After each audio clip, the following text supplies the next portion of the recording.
Kapolres Aceh Besar AKBP Sujoko menyebut menjelang hari pemungutan suara pemilihan kepala daerah Pilkada 2024, kondisi masih kondusif. Polres Aceh Besar telah melaksanakan kegiatan kepolisian yang ditingkatkan menjelang Pilkada 27 November 2024 mendatang. Polres Aceh Besar mempersiapkan 400 personel Polri, didukung 172 prajurit TNI dari Kodim dan 1 peleton Brimob. Berikut penjelasan Kapolres terkait kesiapan Pilkada 2024 di Kabupaten Aceh Besar.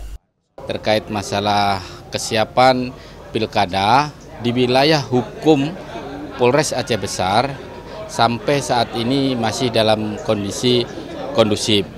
Untuk kekuatan personil yang kita persiapkan kurang lebih 400 anggota Polri, ada 172 dari Kodim dan ada 1 peleton dari Brimob.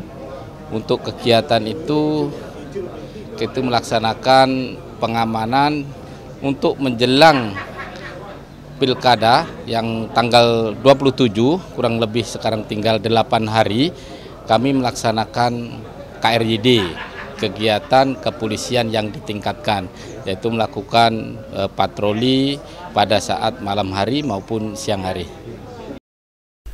Kapolres juga mengimbau masyarakat untuk menggunakan hak pilihnya dengan baik pada pilkada ini. Ia juga kembali menyatakan netralitas Polri dalam pelaksanaan Pilkada 2024. Bagi masyarakat saya juga berpesan pada saat tanggal 27 November silakan menggunakan hak pilihnya untuk datang ke TPS-TPS yang sudah ditentukan.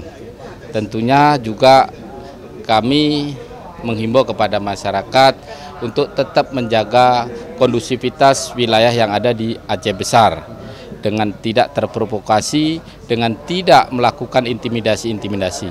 Apabila ada intimidasi yang mengarahkan seseorang dengan melakukan ancaman-ancaman, kami akan proses.